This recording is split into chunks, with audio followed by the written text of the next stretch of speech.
പിതാവിനും പുത്രനും പരിശുദ്ധാത്മാവിനും സ്തുതി.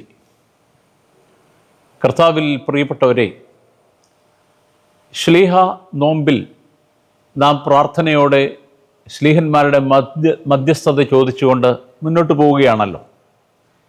ഇവിടെ വളരെ പ്രധാനപ്പെട്ട ഒരു കാര്യം, ആദിമസഭയിൽ അല്ലെങ്കിൽ അപ്പോസ്തോലിക സഭയിൽ ശ്ലീഹന്മാർ അനുവർത്തിച്ചിരുന്ന ചില മാതൃകകളെ നമുക്ക് ഈ നൂറ്റാണ്ടിൽ പകർത്തിയെടുക്കുവാൻ ശ്രമിക്കുക എന്നുള്ളതാണ്. ഒരു വാക്യം ഞാൻ വായിക്കുന്നു. അപ്പോസ്തോല പ്രവൃത്തികൾ 3-ാം അധ്യായത്തിൻ്റെ 6-ാം വാക്യം. അപ്പോൾ പത്രോസ്, വെള്ളിയും പൊന്നും എനിക്കില്ല, എനിക്കുള്ളത് നിനക്ക് തരുന്നു, നസറായനായ യേശുക്രിസ്തുവിൻ്റെ നാമത്തിൽ നടക്കുക എന്ന് പറഞ്ഞ് അവനെ വലങ്കൈക്ക് പിടിച്ച് എഴുന്നേൽപ്പിച്ചു. ഇത് നമ്മൾ സ്വർണ്ണ വെള്ളിയാഴ്ച എന്ന പേരിൽ സഭയിൽ ആചരിക്കുന്ന ഒരു ചെറു പെരുന്നാളാണിത്. അപ്പോസ്തോലന്മാരായ പത്രോസും യോഹന്നാനും, ഏറ്റവും മൂത്തയാളും ഏറ്റവും ഇളയാളും കൂടെ പ്രാർത്ഥിക്കുവാൻ യെരുശലേം ദേവാലയത്തിലേക്ക് പോവുകയാണ്.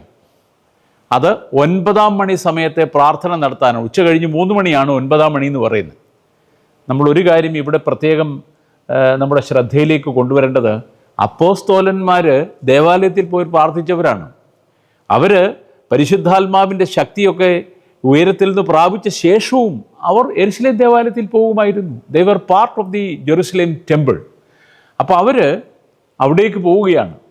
9-ാം മണി സമയത്ത് ആ നമസ്കാരം നടത്താനായിട്ട്, 3 മണിയുടെ പ്രാർത്ഥന നടത്താനായിട്ട് ജെറുസലേം ദേവാലയത്തിലേക്ക് പോകുമ്പോൾ അവിടെ ജെറുസലേം ദേവാലയത്തിൻ്റെ സുന്ദരം എന്ന ആ ഗേറ്റിൽ ഇരുന്നിരുന്ന ഒരു മുടന്തനെ കാണുന്നു. ജന്മനാ മുടന്തനായ, 40 വർഷത്തോളം മുടന്തനായിരിക്കുന്ന ഒരാൾ. അവനെ കണ്ട് അവനോട് പറയുക, ഞങ്ങളെ നോക്കൂ എന്ന് പറഞ്ഞു. അപ്പോൾ ഈ മുടന്തൻ എന്തെങ്കിലും കിട്ടുമായിരിക്കും എന്ന് വിചാരിച്ച് നോക്കുന്നു.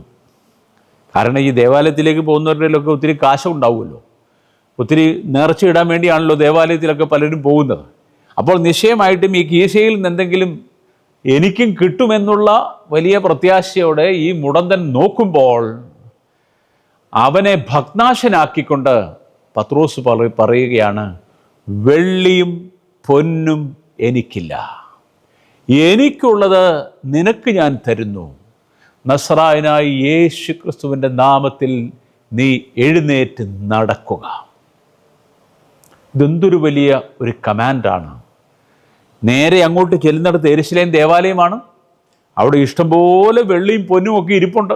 എത്രയോ ധനവാന്മാർ കൊണ്ട് കാഴ്ചവെച്ച വെള്ളിയും പൊന്നുമൊക്കെ അവിടെ ധാരാളം ഇരിപ്പുണ്ട്.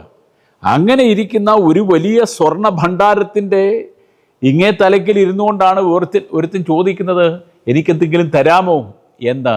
അങ്ങനെ ഒരു പ്രതീക്ഷയോടെ ശ്ലീഹന്മാരെ നോക്കുമ്പോൾ അവർ കൈമലർത്തി കാണിക്കുകയാണ്, we have nothing, we don't have any gold or silver, ഞങ്ങൾക്ക് പൊന്നും വെള്ളിയും ഒന്നുമില്ല, എനിക്കുള്ളത് നിനക്ക് തരുന്നു. എനിക്കുള്ളത് എന്താണ്? അത് യേശുക്രിസ്തുവാണ്. ആ യേശുക്രിസ്തുവിനെ നിനക്ക് ഞാൻ തരുന്നു എന്ന് പറഞ്ഞ് പത്രോസ് അവൻ്റെ കൈക്ക് പിടിച്ച് അവനെ എഴുന്നേൽപ്പിക്കുകയാണ്. പത്രോസിൻ്റെ വാക്കുകളിൽ മുഴങ്ങി നിൽക്കുന്ന ഒരു കാര്യം നാം ഇവിടെ ശ്രദ്ധിക്കാതെ പോകരുത്. എനിക്കൊന്നുമില്ല, ഞാൻ ഈ ഗലീല കടലിൽ ഇങ്ങനെ മീൻ പിടിച്ച് നടന്ന ഒരു പാവപ്പെട്ട മുക്കുവനല്ലേ, എനിക്ക് പ്രത്യേകിച്ച് ഒന്നുമില്ല. തന്നെയുമല്ല, 2-3 വർഷമായിട്ട് ഞാൻ യേശുക്രിസ്തുവിൻ്റെ പുറകെ ആയിരുന്നു. അപ്പോൾ എനിക്കൊന്നും സമ്പാദിക്കാൻ പറ്റിയിട്ടില്ല, എൻ്റെ കൈകൾ നിശൂന്യമാണ്. പക്ഷേ സർവസമ്പന്നനായ ഒരുത്തൻ എൻ്റെ കൂടെയുണ്ട്, അവൻ്റെ പേര് യേശുക്രിസ്തു എന്നാണ്. എനിക്ക് അവനുണ്ട്, യേശു എന്നോടൊപ്പമുണ്ട് എന്ന് പറഞ്ഞ് യേശുക്രിസ്തുവിനെയാണ് കൊടുക്കുന്നത്. നസറായനായ യേശുവിൻ്റെ നാമത്തിൽ നീ നടക്കുക. ഇത്രയും നാളും മുടന്തനായി നടക്കാൻ സാധിക്കാതെ മറ്റുള്ളവരുടെ കാരുണ്യത്തിൽ ഭിക്ഷയിൽ ജീവിച്ചിരുന്ന ഒരു പാവപ്പെട്ട മനുഷ്യനെ പത്രോസ് ശ്ലീഹ യേശുവിൻ്റെ ശക്തി കൊടുത്ത് എഴുന്നേൽപ്പിക്കുകയാണ്. എന്നെ കേട്ടുകൊണ്ടിരിക്കുന്ന പ്രിയപ്പെട്ടവരെ, നമുക്ക് യേശുവിനെ കൊടുക്കുവാൻ കഴിയുന്നുണ്ടോ? നമുക്കൊരു പക്ഷേ നേർച്ച കൊടുക്കാൻ കഴിയുന്നുണ്ട്. പലരും പലയിടത്തും കൊണ്ടുവന്ന് നേർച്ചകളൊക്കെ കൊടുക്കും. ഇപ്പോൾ ഈ അടുത്ത സമയത്തായിട്ട് നമ്മൾ പത്രവാർത്തകളിലും മാധ്യമങ്ങളിലും കാണുന്ന കാഴ്ച എന്താണ്? അവിടെ ആ ക്ഷേത്രത്തിൽ നിന്ന് ഇത്ര കിലോ സ്വർണം മോഷണം പോയിരിക്കുന്നു.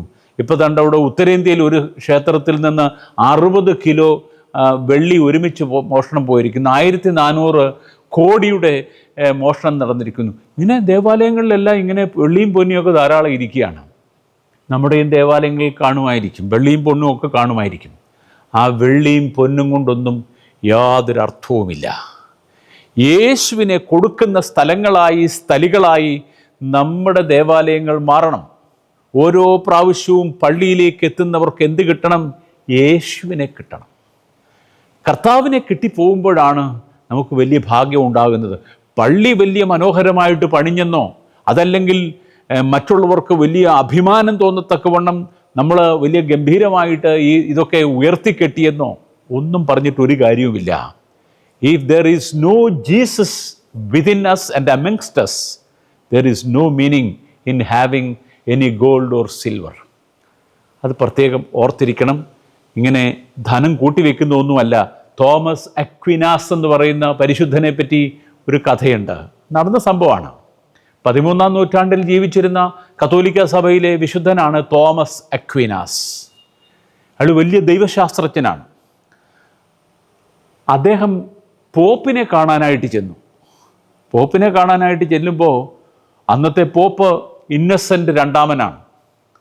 ഇന്നസെൻ്റ് രണ്ടാമൻ ഇങ്ങനെ വലിയ കൊട്ടാരത്തിൽ, പേപ്പൽ കൊട്ടാരത്തിൽ താമസിക്കുകയാണ്.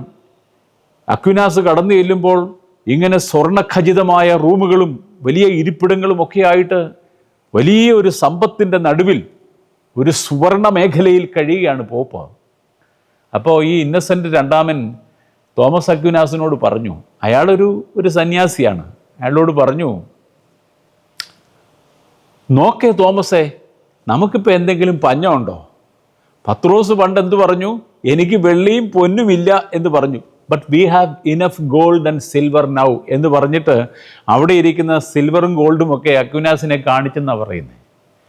ഉടനെ അക്വിനാസ് വളരെ പരിഹാസ സ്വരത്തിൽ പോപ്പിനോട് മറുപടി പറഞ്ഞു, you have gold and silver now, but you cannot command rise and walk. എഴുന്നേറ്റ് നടക്കുക എന്ന് പറയാനുള്ള ശക്തി പോയി. വെള്ളിയും പൊന്നുമൊക്കെ ആവശ്യം പോലെ ഇവിടെ ഇരിപ്പുണ്ട്. പക്ഷേ സഭയ്ക്ക് എന്ത് നഷ്ടപ്പെട്ടു? എഴുന്നേറ്റ് നടക്കുക എന്ന് കൽപ്പിക്കുവാനുള്ള ധാർമ്മിക ആത്മീക വീര്യം നമുക്ക് നഷ്ടപ്പെട്ടു. ഇത് ഇന്നത്തെ നമ്മുടെ തന്നെ ഒരു പ്രതിഫലനമല്ലേ എന്ന് ചിന്തിച്ചു നോക്കി. നമുക്കിന്ന് മനുഷ്യരോട് പറയാൻ പറ്റുന്നുണ്ടോ? റൈസ് ആൻഡ് വാക്ക്, ഞാൻ നിനക്ക് യേശുവിനെ തരുന്നു, നീ എഴുന്നേറ്റ് നടക്കുക എന്ന് പറയാനായിട്ട് സാധിക്കുന്നുണ്ടോ എന്ന് നാം ചിന്തിച്ചു നോക്കുക. ക്ഷേത്രങ്ങളിലും അമ്പലങ്ങളിലും പള്ളികളിലുമൊക്കെ വലിയ ധനകൂമ്പാരങ്ങൾ ഉണ്ടായിട്ട് കാര്യമില്ല. നമുക്ക് കൊടുക്കേണ്ടത് യേശുവിനെയാണ്. നിസ്വമായ ഒരു സഭയുണ്ടായാലും കുഴപ്പമൊന്നുമില്ല. If you have the richest man in this world, Jesus Christ with you, you can give to everybody. എല്ലാവർക്കും കൊടുക്കാനായിട്ട് നമുക്ക് സാധിക്കും. അതുകൊണ്ട് എഴുന്നേറ്റ് നടക്കുക എന്ന് പറയുന്ന പത്രോസും യോഹന്നാനും കൂടെ അവരുടെ അപ്പോസ്തോലത്വത്തിൻ്റെ ആ അതോറിറ്റി കൊണ്ട് പറഞ്ഞതുപോലെ നമുക്കൊക്കെ പറയാൻ ഇടയാവട്ടെ. നീ എഴുന്നേറ്റ് നടക്കൂ എന്ന് പറയാൻ, യേശുക്രിസ്തുവിൻ്റെ നാമത്തിൽ എഴുന്നേറ്റ് നടക്കൂ എന്ന് പറയാനുള്ള ആത്മീക തൻ്റെടവും ചങ്കൂറ്റവും നമുക്കുണ്ടാവട്ടെ. അതിന് ഈ ശ്ലീഹാ നോമ്പ് നമുക്ക് പ്രേരകമാവട്ടെ എന്ന് പ്രാർത്ഥിച്ചുകൊണ്ട് നിർത്തുന്നു. ദൈവം അനുഗ്രഹിക്കട്ടെ.